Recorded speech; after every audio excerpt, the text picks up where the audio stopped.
What is a synaptic cleft? Or what is a synapse? It is the junction between two conceptive nerve cells. Between two nerve cells. Okay, between two nerves of what? Neurons. The junction between them is the synaptic cleft. So what happens at the synaptic cleft?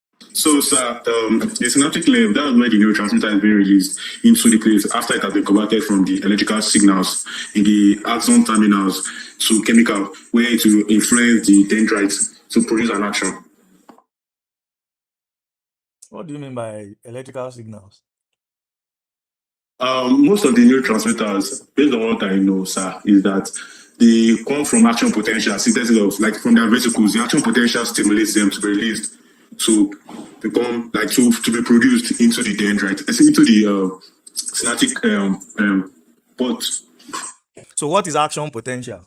okay, action potentials are caused by calcium channel opening, which brings about electrical impulses. Information in the CNS is being transmitted either via electrical activity or chemical activity. Now, the electrical activity is what involves the action potential.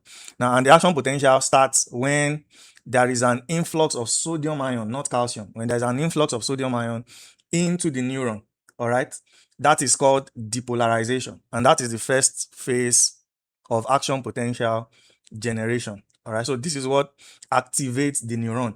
The sodium channel opens to allow sodium to enter into the neuron. All right, that's depolarization. Then the neuron can now be excited. All right, now when this action potential is generated, all right, now action potential just basically involves sodium influx into the neuron. That is what starts that action potential. Then there is now repolarization, hyperpolarization, and the likes. Repolarization involves the efflux of potassium ion from the cell and all of that. Now, but for the release of neurotransmitter at the axon terminal, we need calcium ion, voltage gated calcium ion to open. When voltage gated calcium ion opens, calcium rushes into the cell. Then there can be exocytosis of neurotransmitters. Now, the reason why I kept asking you a question on Mawia is because you mentioned action potential, and you said action potential involves calcium ion opening, all right, but that is not the full picture. Action potential is generated when the neuron becomes depolarized, and this involves the influx of sodium ion into the neurons. Of course, you know that sodium ion is the major extracellular ion in the body, while potassium ion is the major intracellular ion. So this sodium ion, when it moves into the neuron, the cytoplasm of the neuron, then there is depolarization. Okay, now, so when you understand action potential, you will even understand most of the drugs in CNS pharmacology, because even for anti-epilepsy involves sodium channel and some of these channels, potassium channels, and all of that. Most of the drugs you use target some of these channels. So, but when it comes to neurotransmitter, you are right. Calcium influx into the neuron causes exocytosis of neurotransmitter. All right. Now, and this calcium channel won't open. It is action potential that opens the calcium channel. But action potential itself is generated when there's an influx of sodium ion into the neuron. Is that clear? Any question? Do you understand, Mawia? Is that clear? Do you guys understand? Or should I go over that again? Yes, sir. All right. So you know what qualifies a neurochemical as a neurotransmitter? When can we say this particular neurochemical is a neurotransmitter? There are some properties. I don't know if you were taught some of those things, but there are some checks that you need to be sure of to say, okay, this particular compound or this particular molecule is a neurotransmitter. It has to be degraded by enzymes. It has to be degraded by enzymes, yes. It has to be synthesized in neurons. It has to be synthesized in the It has to be able to. It has to be synthesized in the neurons. It has to be degraded by enzymes or be taken up back into the presynaptic neuron, okay, by a transporter. Then also it has to have agonist and antagonist, okay. So the agonist should mimic the effect of the neurotransmitter, while the antagonist should go against the neurotransmitter, the effect of the neurotransmitter rather. Okay, so now before the synapse, the neuron we have before the synapse is called the presynaptic neuron. The neuron we have after the synapse is called the postsynaptic neuron. Now then the gap between the axon terminal and the dendrite of the postsynaptic neuron is what we call the synapse, the synaptic cleft, the synapse gap, and every other name it can have. Now the synapse itself is not as big as you are seeing in this structure. I think the distance is in nanometer, if I'm right. It's very small. You cannot see the distance except under a microscope. All right. Now, the reason why we are saying that is because you need to know about the monoamines. Monoamines are also neurotransmitters, and they are the focus when it comes to depression. Okay. When we are talking about depression, we are talking about the monoamines. The monoamines. Who can give me examples of monoamines? What is 1 hour that I have to teach you like this? These things are not enough to teach pharmacology now, but we just keep doing that every week until you start your exams. Who knows neurotransmitters that are monoamines? Now, because in depression, we have a monoaminergic dysfunction. That is one of the theory of depression, that in depression, there's a dysfunction of the monoaminergic system. Yeah, go ahead, David, please. Tyramine, sir. Tyramine. No, tyramine is not a neurotransmitter. Yes, go ahead. Serotonin. All right. Yeah, you're right. Serotonin. Now, so monoamines are actually neurotransmitters that have one amino group, and this amino group is connected to an aromatic ring by a 2-carbon chain. So let me show you what I'm talking about. This is dopamine, is a monoamine. This is norepinephrine, is a monoamine. Epinephrine is a monoamine. Then this is serotonin. If you see, one thing common to all of these three is that they have one amino group. Right? I'm not a chemist, but you permit my amateur chemistry. Now they have one amino group each. All right, one amino group each. Now, then another thing you will see is that now this amino group is joined to an aromatic ring or an heterocyclic ring by 2 carbon atoms. So this is carbon 1, carbon 2 joined to a dihydroxybenzene ring. Then this is hydroxyphenol, whichever way you want to call it. Then this is carbon 1, carbon 2 joined to this benzene ring. Then this is carbon 1, carbon 2 joined to an heterocyclic structure joined to a benzene ring. So if you see a neurotransmitter that has one amino group, then and has 2 carbon atoms that joins the amino group to either an aromatic ring or a heterocyclic ring, then that neurotransmitter is a monoamine. So the ones we are really concerned about when it comes to depression are the monoamines. Now, because in depression, there is a dysfunction of the monoaminergic system. So in a way, these neurotransmitters are low in depression. That's what the monoaminergic theory states, that depression is as a result of monoaminergic dysfunction. So these are the neurotransmitters that we are concerned about. Although that theory alone does not explain everything that we see in depression, but of course that is a very old theory that we still hold on to. Although there are other cascade of events that triggers depression at the molecular level, but we are still hanging on to the monoaminergic theory of depression. Now, so these monoamines are actually implicated in so many affective disorders. Now, when we say affection is emotions, okay? Anything that affects your emotions. Affective disorder is a disorder of the emotions, all right? Now, so the monoamines are implicated in depression, schizophrenia. This is not pronounced as schizophrenia. It is pronounced as schizophrenia, all right? Then we have, there's a T before you pronounce the Z. So it's schizophrenia. Then we have anxiety. We have Parkinson's disorder. Then we have bipolar disorder. You have done bipolar disorder, right? Although I'm supposed to take you bipolar disorder, but you guys have done it, so no problem. Bipolar disorder involves mania and depression. Mania and depression. There are 2 poles. You have mania, then you have depression. Okay. Now, this is the synthesis of serotonin. Serotonin is also referred to as 5-hydroxytryptamine. 5-hydroxytryptamine. Now, the trypta is coming from the precursor, which is tryptophan. Most of these neurotransmitters are produced from amino acids. They are biosynthesized from amino acids. Okay. Now, these amino acids, in the case of serotonin, we have tryptophan, right? Now, so you might see complex structures here, but of course, I'm not going to be asking you to draw structures to do anything. Now, so tryptophan is the precursor to or for serotonin, and serotonin is 5-hydroxytryptamine. In fact, that's 5-HT.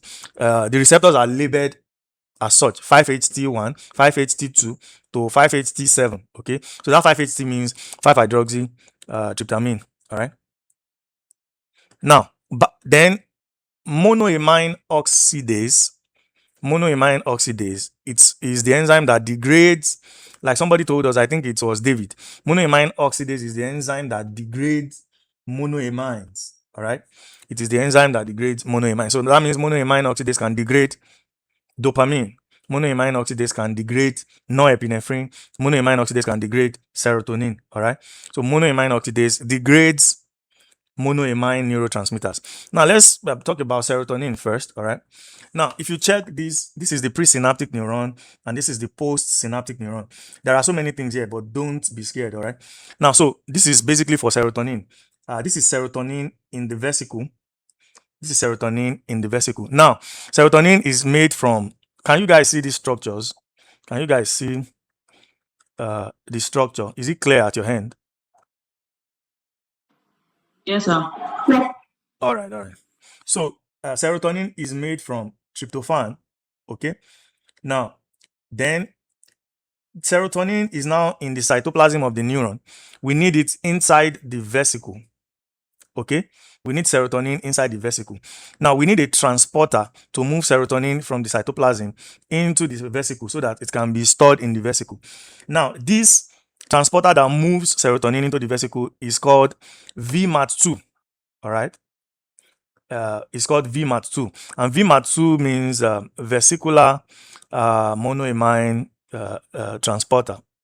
Okay, so that's the vesicular monoamine transporter 2. All right, that's the transporter that moves serotonin that has been biosynthesized from tryptophan into the vesicle. VMAT2.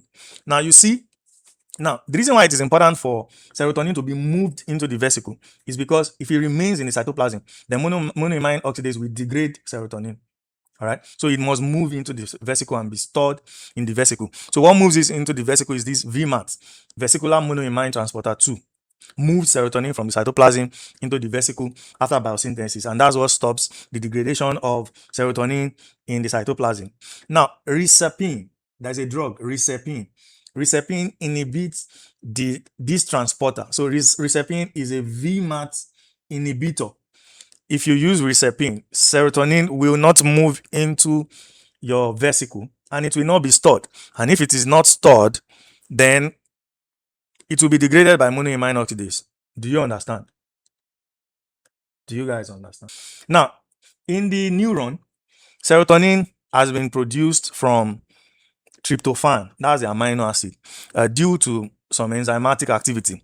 Now, you see, this serotonin has to be stored in the vesicles.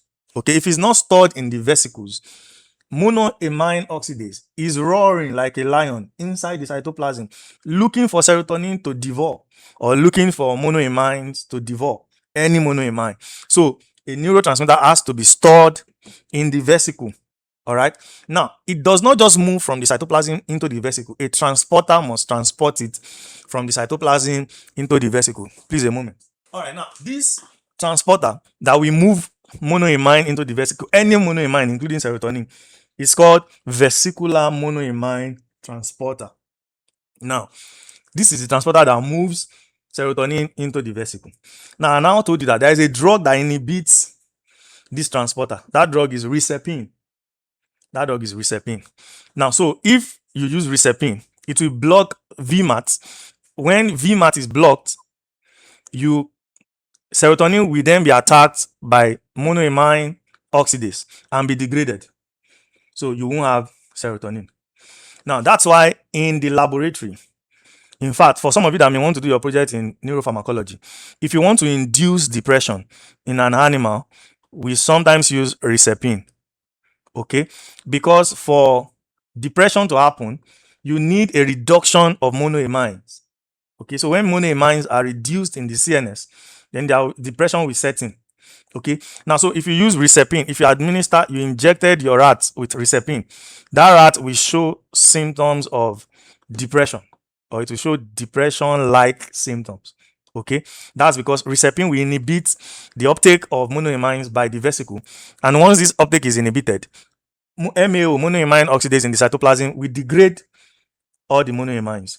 So do you understand this recepin thing? Mauya, can you explain this uptake, recepin, and why it depletes monoamine? Okay, sir. So, according to what you said, sir, you said the formation of serotonin starts from tryptophan, in which tryptophan is converted into serotonin, and the the transporter that will carry the serotonin from the cytoplasm down to the vesicles is your VMAT2. Then he said again that if recepin acts as some, like, it inhibits the transporter, moving the serotonin from the vesicles to the from the cytoplasm to the vesicles. So if the recepin is given to the patient, the transporter, the VMAT transporter, is not being produced to carry the serotonin to the vesicles, and that will bring about the MAOA, the monoamine oxidase, breaking down the serotonin in the cytoplasm, and that in on itself will induce depression due to the low level of serotonin present in the body.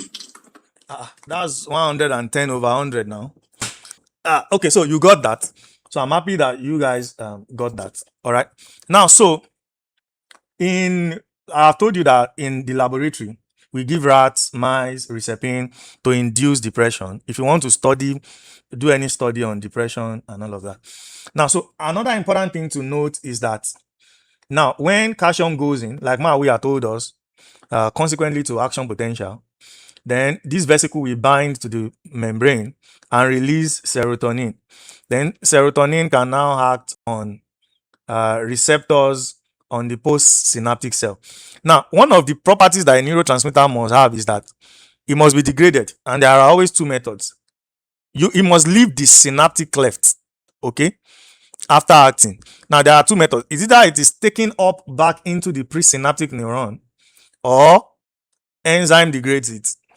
Okay, so serotonin is taken up back into the neuron via the transporter we call SERT, S-E-R-T. That is serotonin transporter. Okay, so serotonin has to be taken up back into the synaptic cleft via SERT, and that SERT, S-E-R-T, is just serotonin transporter. Do you understand? So that's SERT. Now, in the case of norepinephrine, we call it NET, norepinephrine transporter. It returns the monoamine back into the neuron, the presynaptic neuron. Now, so in depression, one of the molecules that we use, or some of the classes of drugs, can inhibit serotonin transporter. They block it. So when they block it, serotonin transporter cannot take up serotonin back into the presynaptic neuron. Then serotonin will now be available in the synaptic cleft. So some of the antidepressant work using this mechanism of inhibiting the reuptake of serotonin. Like I said, earlier on I said in depression, we need monoamines to be available. All right. So when they are taken up back into the presynaptic neuron, they are not available. So, and they are taken up back into the presynaptic neuron by a transporter. In the case of serotonin, we call it serotonin transporter. Some antidepressants have their mechanisms. This mechanism is one of the mechanisms of antidepressant action, that they inhibit the reuptake of serotonin. Okay, so one of the classes we say selective serotonin reuptake inhibitor.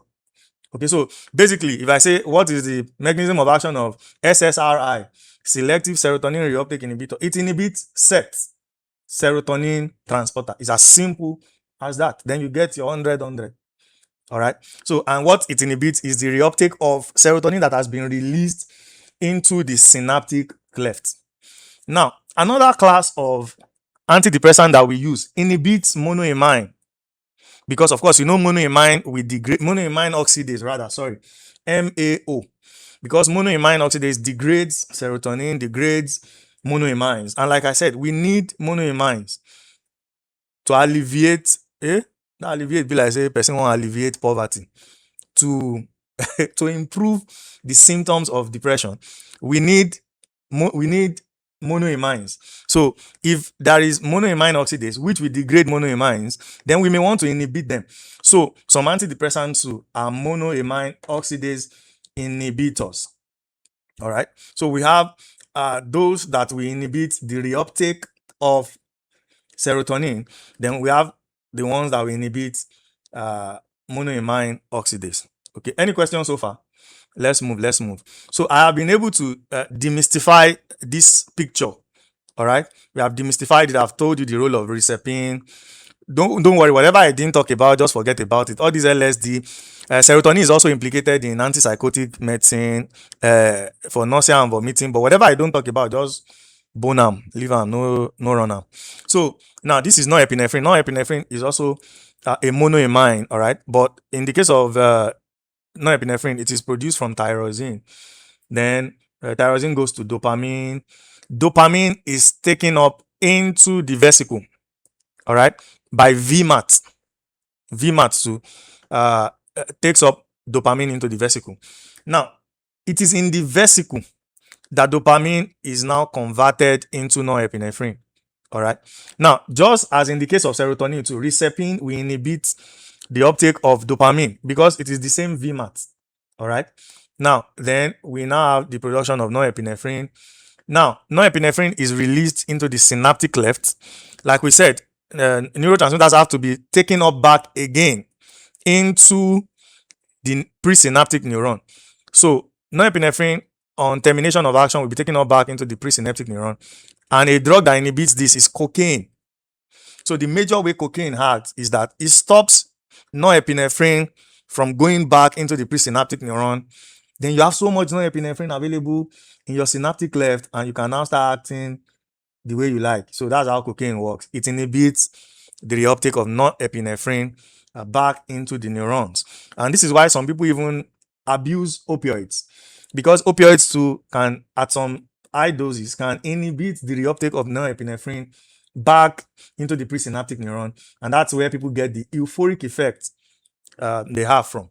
Now, so there's also a transporter that transport norepinephrine back into the presynaptic neuron, and that transporter is NET, norepinephrine transporter, NET. Okay. In the case of serotonin, it is SET. Now, because some antidepressants also inhibit NET to prevent the reuptake of norepinephrine. Are we on the same page, guys? Yes, sir. Yes, sir. All right. Yes, sir. All right. Now, so I don't get time again, but let's quickly talk about, in a way, I have summarized all the mechanism of action of antidepressant, and what we just need to do now is just know some few examples and talk about them. All right. Now, so depression can be unipolar or bipolar. This is not off. This is supposed to be or. So depression can either be unipolar or bipolar. But in my own in this class, our concern is unipolar depression.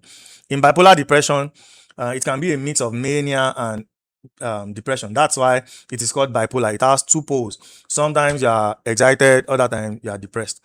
Now, so for unipolar depression, okay, anyways, but now, generally, depression is an intense feeling of sadness and hopelessness that has lasted for longer than 2 weeks. Okay, that's depression. Now, so depression can be as a result of adjustment disorder. There is an adverse life event. Something just happened.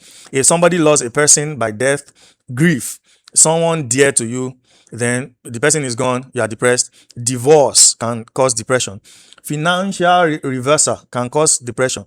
When people lose important roles, they can also be depressed. Now, you see, that is why, the most important reason why we need to take care of depression is because it causes, that's why people commit suicide, because suicidal ideation is one of the symptoms of depression, major depression. So we need to nip that in the bud, and whatever we can do must be done. You see, some people say, it's a rule of life, thou shalt not kill. Is both in the Bible and in the Quran. Now, then we can have major depressive disorder, apart from the one caused by life events. Then we also have, among the depressive disorder, we have the premenstrual dysphoric disorder. Women are more prone to depression than men. Note that today. And that's why we always want to try to handle women with care. because they go through a lot of mental issues. All right. Now, a girl will probably have some little depressive symptoms in the last 2 weeks of the menstrual cycle. This is the luteal phase, okay, and it's very common. Premenstrual dysphoric disorder.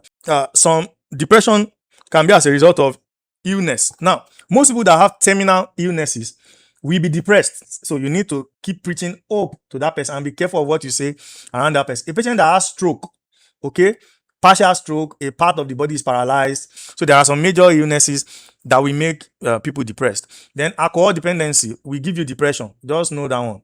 If you are dependent on corticosteroids too, dependency will give you depression and all of that. So let's leave all this. These are the basic things you need to know about depression. To be adjudged that a person is depressed, the person must show 5 or more of these symptoms in a period of 2 weeks. Okay, once you notice these symptoms in someone in a period of 2 weeks, then the person may be depressed. Now, so what are some of these symptoms? Number one is that the person feels sad or hopeless almost nearly all the day. Now, if that's the subjective report, the person can tell you, I'm sad, I'm feeling down. But now, an objective, something you can see, sign is that the person may appear tearful, like he or she wants to cry. Okay, but she's actually or he's actually not going to cry. The face just appears like that, like he or she is going to cry. Now, so that's depressed mood. Another thing is that there can be loss of interest or pleasure. Whatever you find pleasurable before may no longer be pleasurable to you. You may lose interest. Okay, and we also refer to that as ahendonia. Then there are two things. There can either be significant weight loss or weight gain. Okay, so there can be weight loss or weight gain, either of the two, and that's usually more than 5% of the body weight. So the person may actually lose appetite or engage in binge eating when you eat excessively. Okay, so that can lead to an increase in weight. Then there are also the two extremes of conditions that can affect sleep: insomnia or hypersomnia. Is that the person loses sleep or the person is oversleeping? Okay, so these are a sign of depression. Then the person may actually be restless, psychomotor agitation. The person will find it either restless or the person is dragging, slowed down. Then of course there will be fatigue, loss of energy. Then the person may feel inappropriate guilt, or the person may be delusional. Okay, the guilt may be delusional. You may feel that whatever you're experiencing is a consequence of something you have done. Okay, and you may now start feeling, okay, maybe God is punishing you or something. Don't believe in all those crap. Okay, now whatever we do in life, whatever steps we take, we face the consequences. Okay, but don't believe God is punishing you. God does not do all those crap. All right. So guilt is one of those things that people who are depressed feel. Okay, so when you start seeing people feeling guilty to the point of being delusional, okay, it's a sign of depression. You may feel, oh, I just ruined everything, I just ruined my family, I just did this and all of that.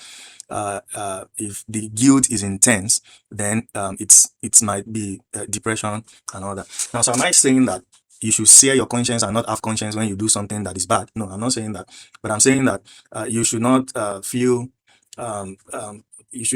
face your consequences, face it and deal with it, but don't bear guilt too long in your mind. Then of course there is inability to concentrate and make decisions.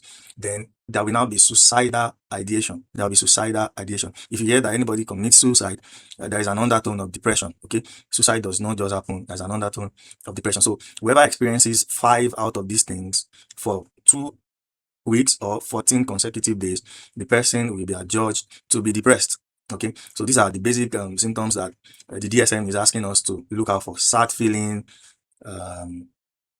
being overweight or losing 5% of your weight, insomnia, lethargy, loss of energy, and suicidal ideation. Now, so let's talk about the first class of antidepressant, selective serotonin reuptake inhibitor. Okay, selective serotonin reuptake inhibitors. This one, the way to remember them is that they have these and prams. Okay, so we have fluoxetine, we have sertraline, paroxetine, fluvoxamine, escitalopram. Although for sertraline, it may not follow this rule. And then fluvoxamine may not also follow this rule, but just know that they have zetin and prams, because I can put up a question and say which of the following is an SNRI, and I can include citalopram. But an easy way for you is just to know that SSRIs have zetins and prams, although there's an exception to this zetin. duloxetine. And duloxetine, I'm trying to look for that. Duloxetine is an SSRI. Is it exception or exemption? Exception. I think exception is the correct term. So duloxetine is an exception. So in this note, all zetines are SSRIs except duloxetine, which is an SNRI. Okay, so the question can come and say, which of the following is an example of SSRIs? And duloxetine will be in the option. Then you should know that all zetines are SSRIs except duloxetine, which is an SNRI. So I just thought that it's important to share some of these things with you. Citalopram, anytime you see this S, it means that we are talking about some isomerism. Okay, so citalopram is an isomer of citalopram, an enantiomer. That's what you call it. Okay, enantiomer of citalopram. Okay. You know what this does? It inhibits SET. It inhibits serotonin transporter. All right, and examples include fluoxetine, sertraline, paroxetine, fluvoxamine, citalopram. Citalopram has an enantiomer, which is escitalopram. So they are used in the indications include major depression. All right, now they are also used as anti-anxiety. They are used in obsessive compulsive disorder, then post-traumatic stress disorder, PTSD. They can be used for PTSD. Now PTSD usually happens when people who have experienced trauma, okay, find it difficult to let go of that trauma. So antidepressant, particularly sertraline, paroxetine, can be used for post-traumatic stress disorder, amongst others. Now let's go into the details of the mechanism and talk about the mechanism very well. So, like you said, that it inhibits SERT and prevents the reuptake of serotonin back into. Now, it prevents the reuptake of serotonin back into the presynaptic neuron. Okay, so that's what it does.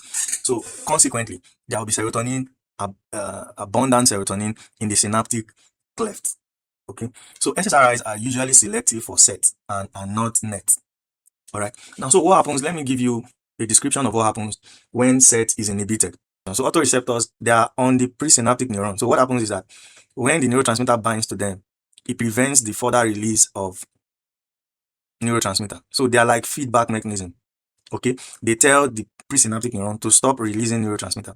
So once the presynaptic neuron has released neurotransmitter, the autoreceptors, this same neurotransmitter binds to the autoreceptor, and when the neurotransmitter binds to the autoreceptor, it tells the neuron to stop releasing further neurotransmitters. I hope you guys got it.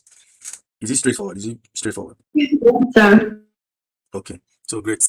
Now, so this is what happens when you take SSRI and it inhibits SET. So that means there will be abundant serotonin in the presynaptic cleft.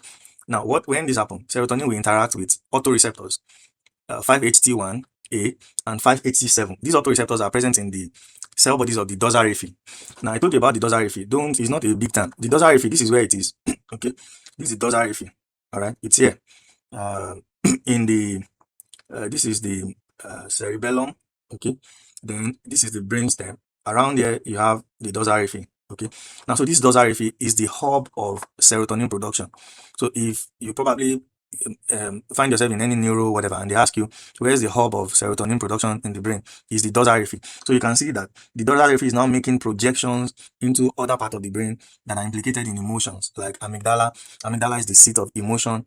Your cortex, some regions of the cortex are involved with emotions. The hippocampus is involved with emotions and memory and all of that. The dorsal raphe is the hub of serotonin in the brain. When we get to norepinephrine, we talk about the locus coeruleus, is the hub of norepinephrine.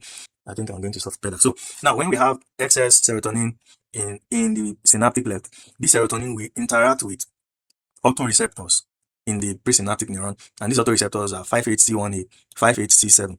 You know 5-HT now? Hydroxytryptamine. Okay, and that's serotonin. Okay, somebody said in the last class that tryptamine is a neurotransmitter. No, tryptamine is not a neurotransmitter. Hydroxytryptamine is the neurotransmitter, not tryptamine, and hydroxytryptamine is serotonin. So when they inhibit when the serotonin binds to these autoreceptors, then there won't be release of serotonin. Now, don't you think this is counterproductive? We need monoamines. You are inhibiting autoreceptors, then there is no release of serotonin. Do you think it's good? Is it good or bad? Okay, but in depression, we have monoaminergic dysfunction. So you are trying to restore monoamines So I don't think we have an issue with it being in excess, because we have a dysfunction of the monoaminergic system and we want to restore the monoamines. A typical example, which is serotonin. So now these SSRIs that you use can also stimulate the autoreceptors, and when they stimulate the autoreceptors, they stop the production, the release of serotonin. Now, the reason why these drugs interact with autoreceptors is because they want to downregulate autoreceptors. They want to downregulate autoreceptors. They want to desensitize also autoreceptors. Now, you know that there is desensitization of receptor. If you keep introducing a particular compound to a receptor for a very long period of time, with time, that receptor can be downregulated, desensitized, such that the receptor will not, in quotes, function again. So this is the aim of SSRI. SSRI interact with autoreceptors to ensure the downregulation of autoreceptors so that they render the autoreceptors useless. So that's what they do. They do the work of downregulation of the autoreceptors, so that by the time the depressed patient takes SSRI for a very long period of time, the autoreceptors are downregulated. All right. So that when there is synthesis and release of serotonin, the autoreceptor cannot function as a feedback to inhibit release. Now, so when this downregulation takes time, okay, the downregulation and the desensitization of autoreceptors take time. Now, and this is the reason why antidepressants don't work immediately. Okay, I need you to take note of that. There is a lag. If there is a depressed patient who has attempted suicide brought into the hospital, you give SSRI, the patient will not feel relief until an average of 3 to like 6 weeks. Okay, because while you are using the SSRI, it is trying to downregulate, desensitize the receptors. Are you following? Now, this desensitization is also one of the mechanisms by which some people, it's a mechanism in tachyphylaxis. Do you guys remember tachyphylaxis? What is tachyphylaxis? Now, if you give a patient SSRIs for the very first time, maybe the patient has attempted suicide, you need to still monitor that patient. So that's why if they take a patient who has attempted suicide to the psychiatric hospital, they may want to hospitalize that patient while the patient is on antidepressant, because particularly SSRIs, they will not start working immediately. All right, they still have to downregulate the autoreceptors before you now start seeing the full effect. So the downregulation is one of the explanations for the lag between the onset of action of SSRI and the antidepressant effect. All right, please take note of this lag, and one of the explanations to it, which is that they have to, and like the definition Aripsala gave us, that you have to continuous exposure to the drug will now cause decrease in drug response. So it's the same thing that is happening in the case of downregulation and desensitization. The receptor gets a consistent exposure to the molecule, then with time it gets downregulated and desensitized. All right, so this is one of the explanations for the lag we have. Now, so let's talk about the SSRIs, the adverse effect of SSRIs. Now, they cause insomnia, and they cause insomnia because of their interaction with the 5-HT2 receptor in the brain. They cause anxiety, irritability. So because they cause insomnia, generally you advise your patient to take them in the morning, okay, so that they can sleep at night. So you take them in the morning because they cause insomnia in a way. Then their effect on serotonin receptor in the brain and in the spinal cord will make them also cause sexual dysfunction. Okay, now let me just give you a cheat code today. Most psychiatric medicines will affect sexual dysfunction. You can take that from me. You know, there's a caveat. I didn't say all. I said most psychiatric medicines will cause sexual dysfunction. It's a common complaint in people taking psychiatric medicine. Even antipsychotics, core antipsychotics. Are you guys aware? No, sir. Oh, okay. So, most antipsychotics cause sexual dysfunction, all right? And this is one of the reasons why you need to really take care of your mental health, because almost all, let me not say all, most psychiatric drugs cause sexual dysfunction, okay? All antipsychotics cause sexual dysfunction, except for a few of them, like aripiprazole, okay? Aripiprazole spares sexual function, okay? So when your patient is complaining of sexual dysfunction, you may want to switch them to aripiprazole, because aripiprazole spares sexual function. So most drugs that are used for a neuropsychiatric disorder, or let me say psychiatric disorder, not neuropsychiatric disorder, most of them will cause sexual dysfunction. And SSRIs are not also exempted from these effects, okay? So, and some of the sexual dysfunction they cause is erectile dysfunction in men. anorgasmia, the inability to reach orgasm, okay, ejaculatory delay. It also, they decrease libido in women too. So, and for men, especially paroxetine, can be implicated, can have this strong effect. So because of their effect on 5-HT3, they can cause GI side effect, because 5-HT3 is present in the peripheral, in the GIT. So this can make them cause nausea, diarrhea, and emesis. Okay. Which one is this now? So for the sexual dysfunction, you can manage them using sildenafil, phosphodiesterase 5 inhibitors. There are quite a number of them: sildenafil, tadalafil, sildenafil.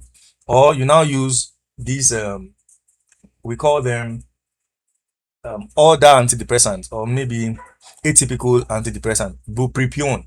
So bupropion is almost the only antidepressant that spares sexual function. So you can, if sexual function is so important to your patient, then you can, you know that I told you something the last class, that you don't just suddenly withdraw any antidepressant. You have to taper off. Okay, so you can taper off and switch your patient to bupropion or add bupropion, because bupropion can preserve sexual function. So another thing you must take note about SSRI is that there shouldn't be any sudden withdrawal. Don't suddenly discontinue the drug, or else you are going to have withdrawal syndrome. So if you want to, so this is what we do: you start your patient on an antidepressant. Okay, the patient will even complain that there is no improvement in the first week, second week, and you already know the reason why. Okay, because I ask you guys, there are questions on it, that why do you think there's a delay in response to antidepressants? All right, so you already know the reason why there will be that delay, but you encourage your patient to keep pushing until after 4 or 6 weeks. Then you can now review. If there is still no improvement, then you can possibly review the medication, but you will not ask the patient to discontinue. You first taper off and switch to another medicine, or you add an adjunctive, an additional therapy like bupropion to that option. Okay, so that's how you manage in antidepressant. Don't just suddenly switch a patient without tapering off the dose.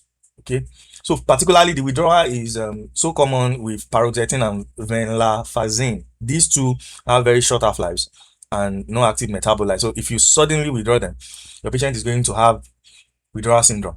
Okay, now so let's go. Another generic side effect to most, how am I saying all? Another generic side effect to most psychiatric medicine is weight gain. That's another generic effect to most psychiatric medicines. Most of them cause weight gain, and I'm sure you must have also been taught in your antipsychotics that most of them will cause weight gain. Okay, so that's another generic whatever with psychiatric medicines. Generally they cause weight gain.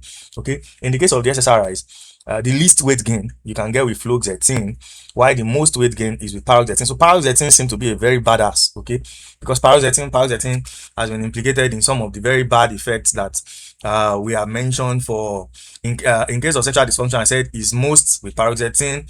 Then what else is most with paroxetine? Withdrawal is more intense with paroxetine. Now we are saying weight gain is more intense with paroxetine too. So you will get to agree with me that most clinicians may not even like paroxetine. They may rule out paroxetine in their panacea list for depression because of these superlative effects, negative effect that you get with paroxetine. Okay, so that's how clinicians get stuck on a particular molecule and reject other molecules, because they may have, of course, based on the pharmacology, just rule out some and say, oh, we aren't going to prescribe this because of all this and all of that. Now, so the prams, let's talk about the prams in the SSRIs, the citalopram and escitalopram. These guys can cause QT prolongation. They cause QT prolongation, okay? And I know you guys did arrhythmia in your first semester. Was it first semester or last session? You guys did arrhythmia and you know what QT prolongation is. Of course, you were taught the PQRST wave, all right? The P stands for atrial depolarization. The QRS complex is ventricular depolarization, and the T is ventricular repolarization. So QT prolongation depicts delayed ventricular repolarization. So that's what it means in this. I know QT prolongation just basically means delayed ventricular repolarization. That's what it means, because the P so let me speak that again. P is atrial depolarization.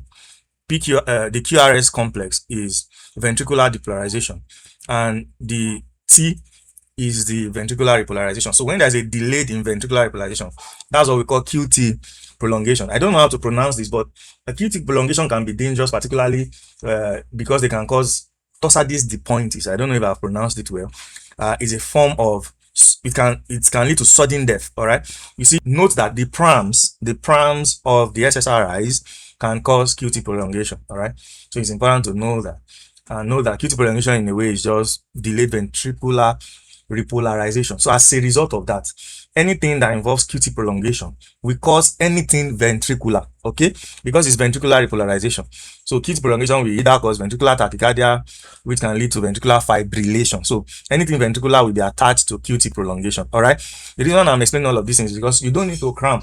Okay, so because if you now see a question that says QT prolongation will cause dash, atrial fibrillation, ventricular fibrillation, you now start scratching your head that why are you so wicked? We are not medical students now, but yeah, medical students. And all these things, once you know the theory behind them, they are not difficult. Okay, if you pick up a medical school pharmacology question now and they say QT prolongation can lead to all of these things, you'll be scratching your head. Say, yeah, you don't know, but once you know that the QT interval is the interval for ventricular repolarization, it becomes easy for you to bring out the answers. But if you don't know the theories behind some of these things, then they look very difficult when you are reading the questions. All right, now, so serotonin syndrome.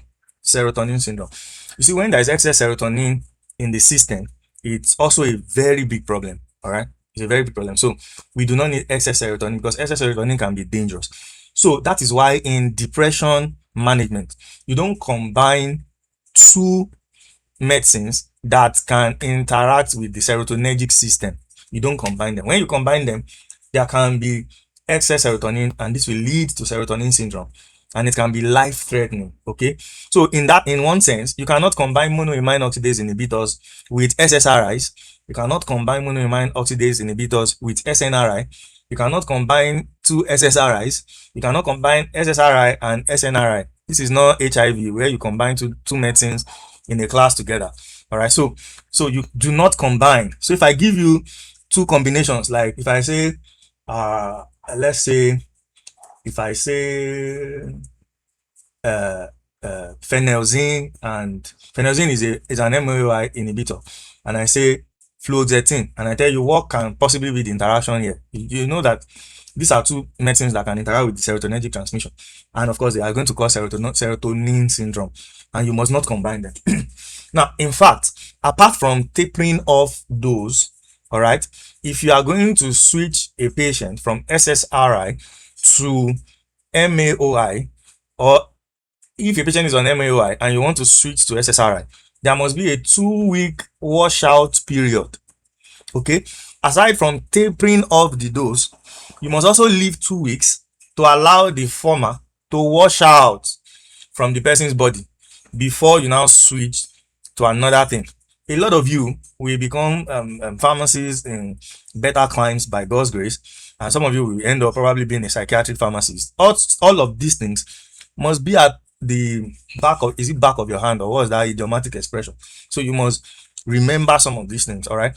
Because to be certified, you'll be examined on some of these things. So apart from tapering off those, you also must allow a washout period, 2 weeks washout period, to be sure that the formal drug is no longer in the system of your patient before you now put your patient on another new drug that interact with the serotonergic system. Now, tramadol also can interact with the serotonergic system, so you want to avoid it in your patient taking what's it called, any serotonergic drug. Okay, then also you want to avoid St. John's wort. St. John's wort is a complementary medicine that is also used for depression. It also interacts with the serotonergic system, so you want to avoid St. John's wort. So what is serotonin syndrome? The symptom is autonomic, neuromuscular, and mental status change. So the autonomic, you have fever, sweating, tachycardia, and hypertension. Then neuromuscular, you have tremor, rigidity. Okay, then mental status, there will be confusion, agitation, and all of that. So you want to avoid all of these things. Another important thing to note about the adverse effect of all antidepressants. Now, there's a black box warning.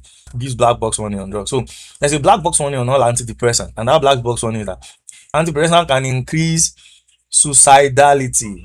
Okay, particularly in children and patients younger than 25 years. So when you initiate an antidepressant, you must monitor younger patients below 25 years, okay, for suicide. All right, is kind of paradoxical that depression causes suicide and antidepressants can increase suicidality, particularly in the first few weeks of initiating treatment. That can be justified because, of course, we said you don't start seeing effects immediately, so that's justifiable. That okay, maybe because you are not seeing effect immediately, the patient may still commit suicide. Another thing is that these drugs actually increases energy level. All right, and when they increase energy level, your patient was slow before, and the patient now has increased energy level, so the patient may now have the energy to commit suicide and all of that. But the mechanism is not known, so don't bother yourself about it.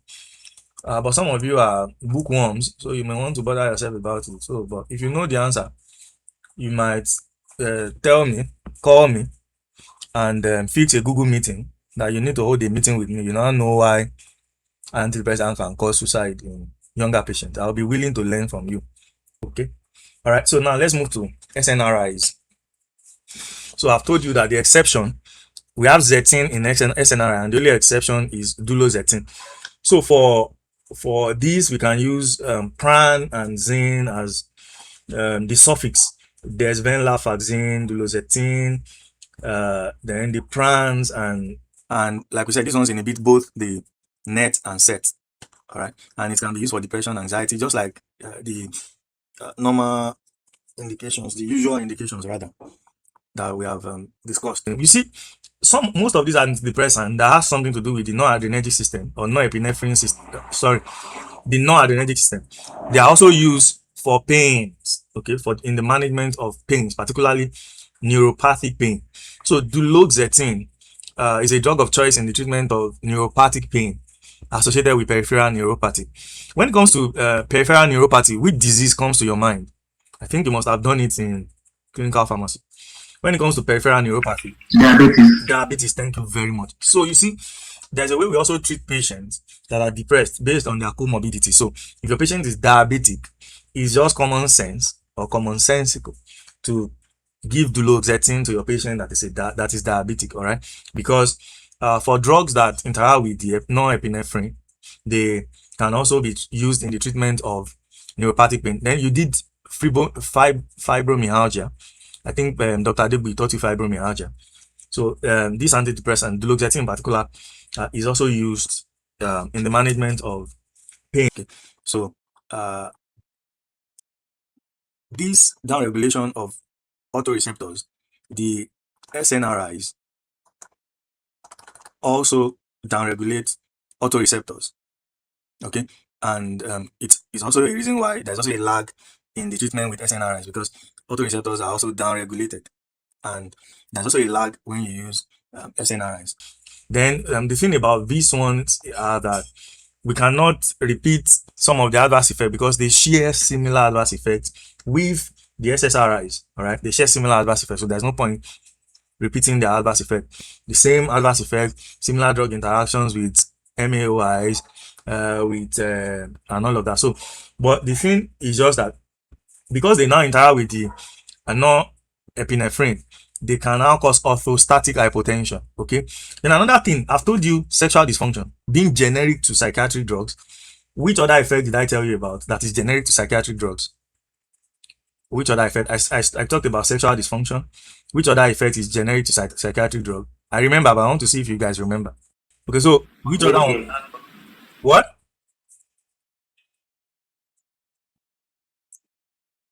Jen, Weight gain. weight gain. Thank you. Weight gain. Your microphone is low actually, so that's why I didn't hear that. Now another thing generic to them is orthostatic hypotension. Not all of them, but some. So particularly those ones that interact with norepinephrine. So you must advise your patient to get up slowly after being in a supine position for long, or in a sitting position for long. Now, so tricyclic antidepressant, I told you that they are also set and net inhibitor, but they have tricyclic-like structure. And aside that, they also interact with other receptors other than net and set. Okay, they can interact with histamine 1, they can interact with muscarinic receptors, and have anticholinergic activity. So the suffix for them is tryptyline and pramine. Tryptyline and pramine. Tryptyline and pramine. Okay, so we have amitriptyline, then the pramines generally. If you take note of some of these suffixes, it might be easy for you to get my examples questions in MCQ. The following is an example of a TCA. You will get it once you know these common suffixes to them. Okay. So tricyclic antidepressants include amitriptyline, amoxapine, clomipramine, desipramine, doxepin, imipramine, maprotilene, nortriptyline, proptyline, trimipramine. Now, imipramine, we use imipramine for bedwetting. Okay, we use imipramine for bedwetting. Is nocturnal enuresis, right? Imipramine is sometimes used for bedwetting. In fact, we use for bedwetting because there are some people who may now start bedwetting even in their old age. So you may consider imipramine if you are bedwetting. So in addition to NET and SET, they also interact with histamine, alpha-1 adrenergic receptor, muscarinic cholinergic receptors. So then amoxapine is also a dopamine receptor antagonist. And you know the thing about dopamine receptor antagonists and movement disorders. So these amoxapine will now have a risk of extrapyramidal side effect, or such as tardive dyskinesia. You know this now. We use some anticholinergics, okay, to mitigate against some of these extrapyramidal side effects, particularly in psychiatric therapy, like benzexor. But I know some of you know benzexor. Do you know Atane? Do you know Atane? That's a popular treatment. Yes, Atane. Yeah. So there is this injectable form. It's not coming to me now. I don't know why it's not coming to me. You know, but I will remember. I think I should remember. So we use this drug sometimes to mitigate against these extrapyramidal side effects of your dopamine antagonist. So that's why most people used to think that Atane is an antipsychotic drug. No, Atane is not an antipsychotic drug. Although it's common when you give people typical antipsychotics, you have to sometimes add Atane and some of these anticholinergics to mitigate against extrapyramidal side effects. So Atane itself is not an antipsychotic. It's just a drug to mitigate against extrapyramidal side effects. So when you see a patient being given Atane, it is to mitigate against extrapyramidal side effects. Now, another solution is that you can switch the patient to atypical antipsychotics, because atypical antipsychotics do not target dopamine 2 receptors alone. In fact, some of them don't even target dopamine 2 receptors, and I think that's what Mawia is trying to talk about. Some of them target other receptors, so and that's why they do not cause extrapyramidal side effects. So the typical antipsychotics will give you extrapyramidal side effects. The atypical antipsychotics will not give you extrapyramidal side effect because of their effect on other receptors, not solely dopamine 2. So in the case of amoxapine can cause tardive dyskinesia. Depression can also be as a result of psychosis or schizophrenia. So you may want to combine TCAs and first generation antipsychotics. Then usually, okay, people use these TCAs for treating insomnia, but I really don't like them. Some people take amitriptyline to treat insomnia. I'm not a fan of that. They use amitriptyline to sleep. So because of the anticholinergic effect, I'm not really a fan of you taking these guys to sleep. Then, you know, one thing I said is that any drug that can interact with the norepinephrine system can also have a place in pain management. Okay, so and an example is SNRI. So this TCA2 can also be used as adjunctive treatment in pain management. So let's talk about the adverse effect. The older TCAs have narrow therapeutic index, so you must be careful so that your patient don't overdose on them. Then TCAs are not first-line drugs in the treatment of depression. They are reserved. So when your patients are not responding very well to the first-line treatment, you can now give them TCAs probably after a washout period and all of that. So then they can cause orthostatic hypotension. Like I also told you, any drug interacting with norepinephrine can cause orthostatic hypotension. Then they interact with, like we said, the muscarinic cholinergic receptors, so they have anticholinergic effects. And I love this. I saw this somewhere, and I love it. When you say anticholinergic effect, it means you can't pee, you can't see, you can't spit, you can't poop. Okay, so that means there will be urinary retention because you can't pee, blood vision, dry mouth, and constipation. In fact, there is an anticholinergic that is used for diarrhea that is added to a drug for diarrhea. Who knows that anticholinergic? There's an anticholinergic that is added to a drug for diarrhea. Because of course anticholinergics can constipate. If you remember, you can tell us. I'm going to. So before you switch to MAOI, like we said for SSRI and SNRI, you have to allow for a washout period before you switch. Then they also have the cardiac effect of arrhythmia, QT prolongation, orthostatic hypotension. For the cardiac effect, IV sodium bicarbonate can reverse this toxicity. They can increase appetite and cause weight gain. Like I already told you that most psychiatric drugs will cause weight gain, so they can increase appetite and cause weight gain. Then they can cause convulsion because they lower the seizure threshold. Now let's go to monoamine oxidase inhibitor. You can use TIPS. It's a mnemonics that people use to remember them in the exams. TIPS. So we have tranylcypromine, phenelzine, isocarboxazine. Then this is seliginine. All right. Now, monoamine oxidase, of course, you know what it does. Then there are two types: MAOA. Then we have MAOB. MAOA preferentially metabolizes serotonin and norepinephrine, while MAOB preferentially metabolizes serotonin and dopamine. So these drugs, they inhibit monoamine oxidase inhibitor. Okay, that's what they do. Now, an important thing you must note about them is that this drug, particularly, you must avoid tyramine containing food. Okay, because this drug increases the bioavailability of dietary tyramine, so that's why you must avoid tyramine containing food. And this tyramine can now induce norepinephrine release in excess, and this can lead to hypertensive crisis. It's an important thing when you are taking MAOI. Okay, you must avoid tyramine containing food, and tyramine containing food generally mostly are fermented food. Okay, any food that is fermented you must avoid, because it can cause hypertensive crisis when you use alongside MAOIs. All right, so there is dietary restriction when your patient is on MAOI. Example of the fermented food, we have cheese. Fermented cheese is high in tyramine. Beer, you know beer now.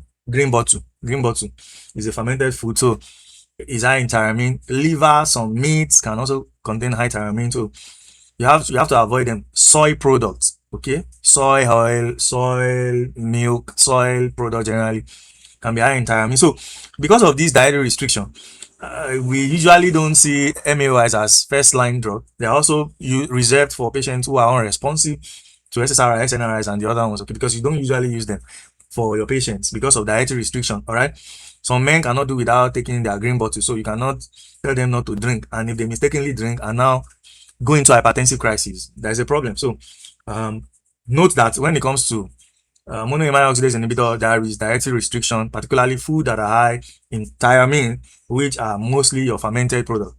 Okay, now seliginine is an irreversible MAOI inhibitor and is specific for MAOB, not at low doses. So this may not interact as such with tyramine containing food, because the tyramine, its bioavailability is determined by MAOA, not MAOB in the GI tract. So seliginine may have a lower risk of causing hypertensive crisis when you take tyramine containing food, unlike unlike the other ones that are not specific for MAOB. So here I'm saying that seliginine is available as transdermal patch for the treatment of depression, and transdermal delivery may reduce the risk of diet associated hypertensive reactions. Okay, so aside all these ones, because we have come to the end, we now have the what's it called, the atypical ones like trazodone, bupropion, mirtazapine, and all of that. These ones have their specific mechanism of action. In the case of bupropion, it inhibits the reuptake of dopamine and norepinephrine. Then bupropion is now a choice drug. See, I will include all these in your notes, but they are not much, maybe 1 page or thereabout. So, and I know you can read them, you will understand them. So it's nothing serious. And I'll mention some of them during the course of the lecture. Like bupropion now, it preserves sexual function. In fact, some people say it enhances sexual function.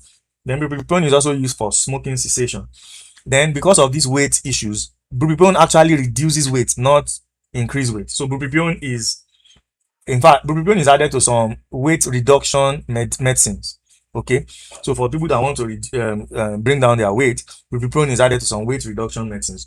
So I'll just put some of these other antidepressants that cannot be fixed in some of these classes we have talked about, maybe 3 or 4 of them, and just talk about the things that are unique to them.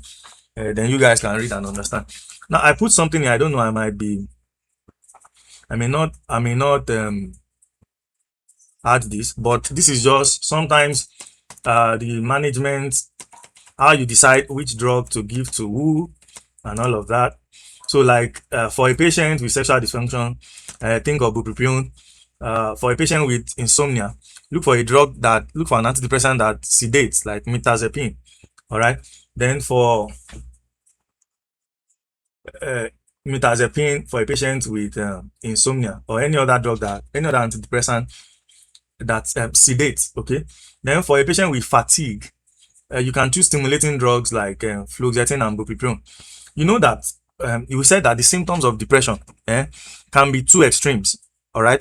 That's why some of these, once you know the symptoms of, we said that in some patients there will be sleep disorder, and the sleep disorder can either be insomnia or hypersomnia. So it's either your patient is not sleeping or your patient is sleeping excessively.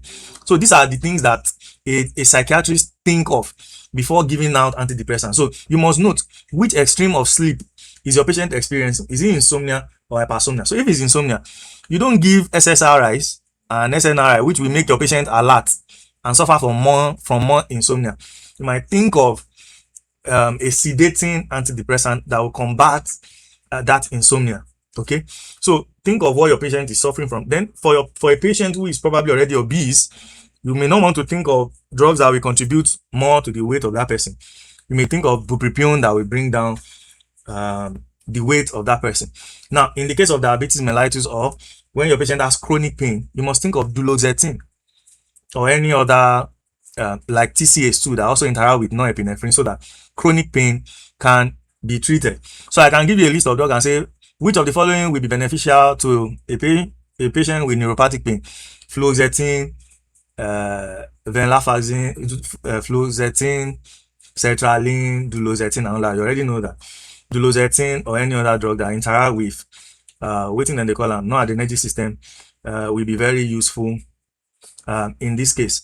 Then I've said this too. I've explained this to you guys also. Sorry, I just copied some of these things from from the textbook. Now, management treatment. Once you initiate a drug, you must wait 4 to 8 weeks before you say the drug is not working. Okay, so if there is still no effect after you have waited for 4 to 8 weeks, the next thing to do is increase dosage. All right, or you switch to another drug in the same class. This one, you don't need washout period.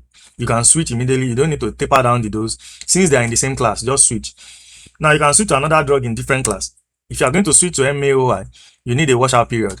Then you need to taper down if you are switching, or you can add a second drug, okay, like bupropion or atypical antidepressant, other atypical antidepressant. All right. So if there are remissions of symptoms, like your patient is no longer having the depressive symptoms, treatment should also still continue for like 4 to 9 months to avoid relapse. So you must encourage your patient to keep taking these drugs to avoid relapse. So with this, we have come to the end of antidepressants.